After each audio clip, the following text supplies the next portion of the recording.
Sup Shredders, my name is Logan, aka Spiderhands, and welcome to an SP Reacts where today we have ourselves a track from an act named Second Choice, titled The Haunting, featuring Dimi De San. And if we switch over to here, I do not think that this is the first time that I've reviewed Second Choice. Music from Frederick Lindstrom, if I'm not mistaken. I believe I've reviewed them before. The names are sounding familiar, and I look forward to hearing more. So we're going to listen through this track from start till finish, and we're going to hear what we think. And just before we get into it, I'm just letting you know that I'm going to be giving this song an overall score out of 10 based on various musical criteria. But before we get there, let's go. Let's listen through this track.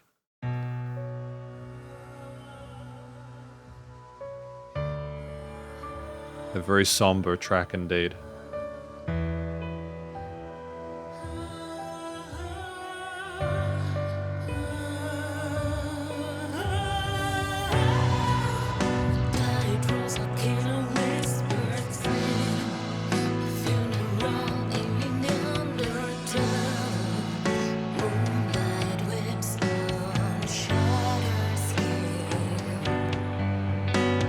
The vocals seem a little bit quiet in the mix, but I do appreciate the tone of them as well as everything else.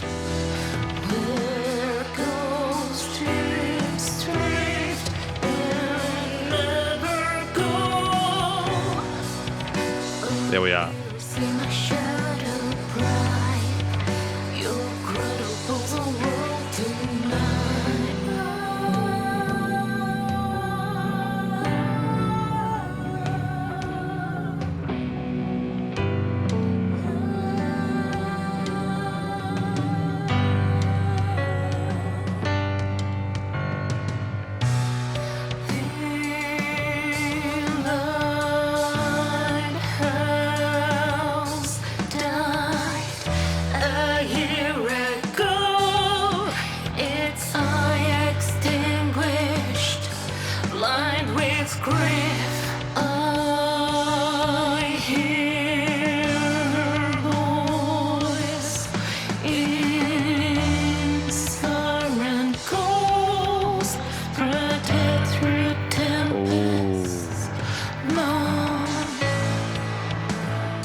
Going outside of the diatonic a little bit.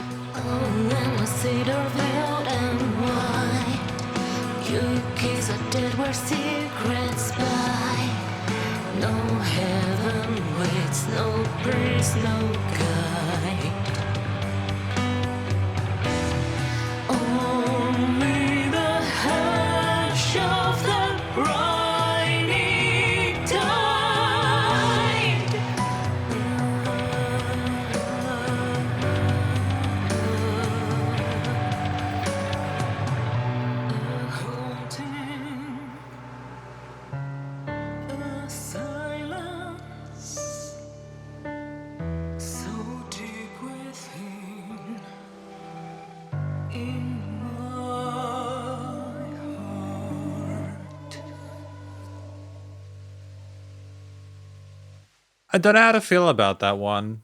I appreciate a lot of what we're trying to do creatively.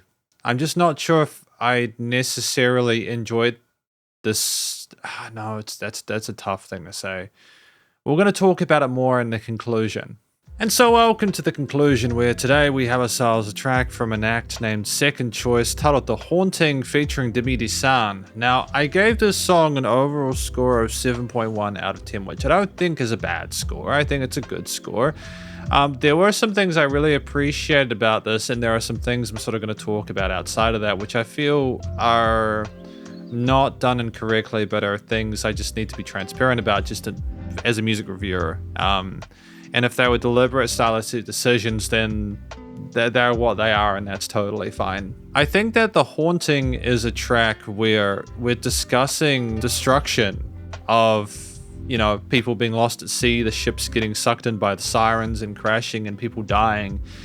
And it just being a funeral hymn in the undertow, effectively. Just a depressing time, the haunting nature of this entire procession there, the history of people being torn asunder by the forces of nature and mythology, I guess. It's really interesting imagery. That, my summation isn't all of it, and there's some nuance there and additional context there that's probably required that I'd get on a second listen. But that's my go of it from like a first listen basis, and I feel that the story is strong. I'm going to be giving my overall thoughts on this track from this point, as well as any sort of constructive critique.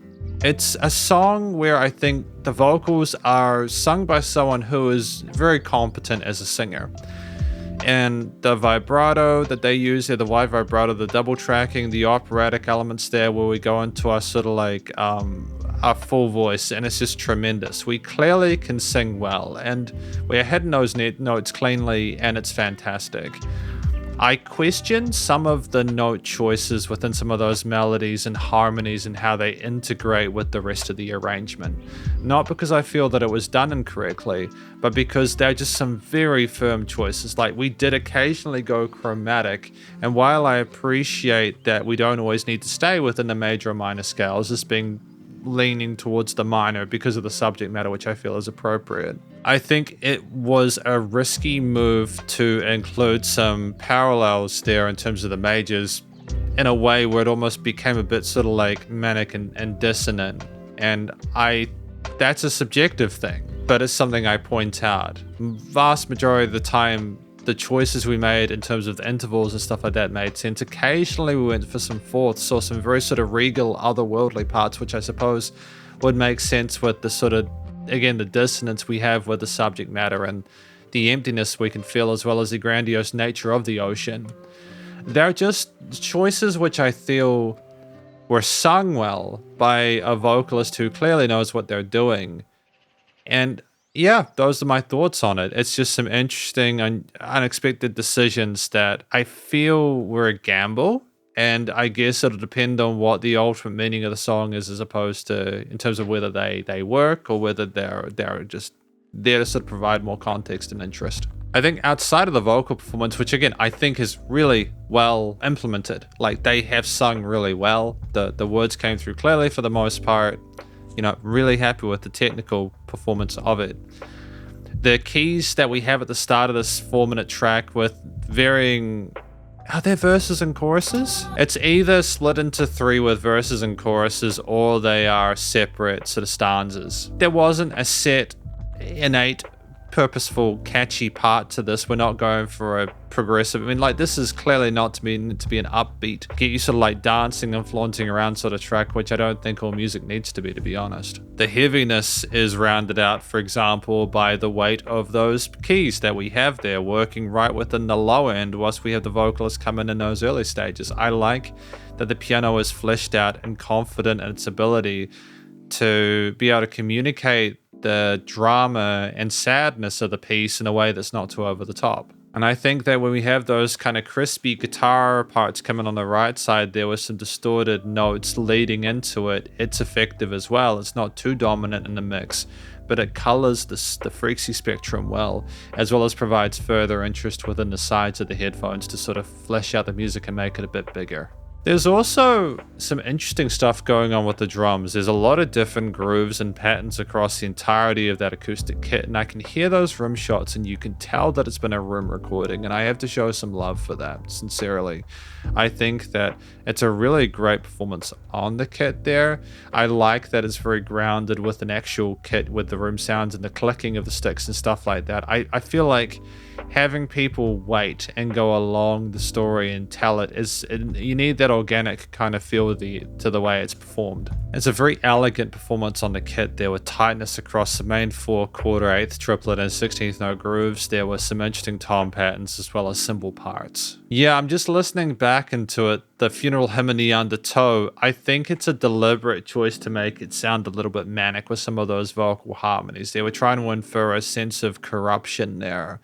And I think that with the heaviness we're trying to imply with some of the drum and key and guitar parts, that makes sense. I've actually decided to make that a 7.2 out of 10 as well for the performance. I changed some drum parts as we went along, but so it was kind of cool to have a track which kind of sounded like it could be a lot heavier with some distorted guitars and stuff, be piano focused, and I think, if I'm not mistaken, we had some strings for a bit of additional emotional weight and sort of glow as we went along, or at least there was some sort of choir pads or something like that. But that's the crux of it. That's a lot of what we had instrumentally across these different verse and chorus layers, and the track introduced more as we went along. The drums became a bit busier in that midsection, but across the board it was reasonably well glued from a production perspective.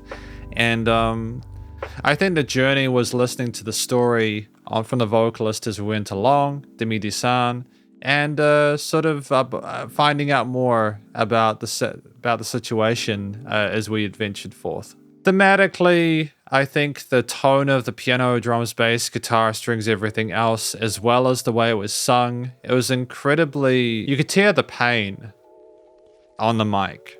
You could hear the expression there that was very appropriate. It's someone who was just having a terrible time evoking a similar feel to what you'd expect if you went through the stuff that they were discussing within the piece. And I think that's what you need from this, even though I've initially shown a sense of not particularly connecting to some of the interval choices and harmonies. They're very occasional, and overall the vocals are done incredibly well. And so I think that the storytelling being the main sort of lead here, with a more than adequate amount of variety on the kit, sort of helps push forward a leviathan of a track that just is as deep as the sea itself. And I think it might have just been a little bit too much if you had those distorted guitars reinforcing some of the piano parts there, with the piano being the focal point. But the dynamic range was solid. The minor chords and its occasional diminished made sense. And even though there were some gentler sort of major triads and stuff present occasionally, I think, things were thought out well. It's just the studio production. So I think that if I am transparent about this, there was maybe a little bit too much dynamic range in certain points. I remember at one point saying that I thought the vocals were a little bit quiet early on, like a little bit too low in the mix. And I think that it's a tricky thing to be able to level things in a way where it all kind of connects. And I'm wondering if we allowed that dynamic range because we knew how much louder the vocals would be as we went for after that. Because after I said that, there was a noticeable increase in how easy it was to perceive them, In terms of the way things were positioned and leveled, I think overall it was good. There were some moments where there was definitely some things that were dominant than others, like sometimes the keys were much to the forefront. The drums could have potentially pushed through more in the low end.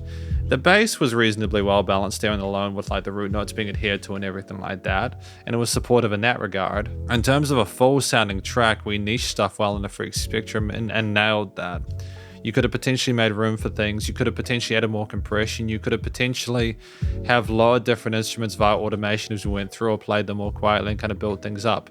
But if we wanted to kind of have it sound like the water was flooding over us and we were in the middle of that storm there and kind of sifting through it, I think that it was a well done track. And I like the foley at the end that we had of the water that you can hear on the piece. It kind of rounds out the bell curve really neatly. I think it's clear that Dimi De San can just sing really well, so we didn't need to over polish or overproduce her vocal takes there. I think that they came out really well. And it was nice and loud without pumping, so the bus compression and limiting is handled. It's just the clarity and EQing of some instruments alongside a bit more dynamic compression to certain parts, just to help even them out a little bit more in a way that may add sort of suits the context. But that again is subjective. Ultimately though, I think this was a really solid effort from everyone involved. This track is from Second Choice, and the song's titled The Haunting, featuring Dimi De San, and hopefully you enjoyed it. If you did, please do go show them some love via their various social medias and the YouTube page, and stay cool and stay safe, and please remember to support your local musicians and artists at this point in time, as they need the help more than ever with all the crazy stuff going on in the world.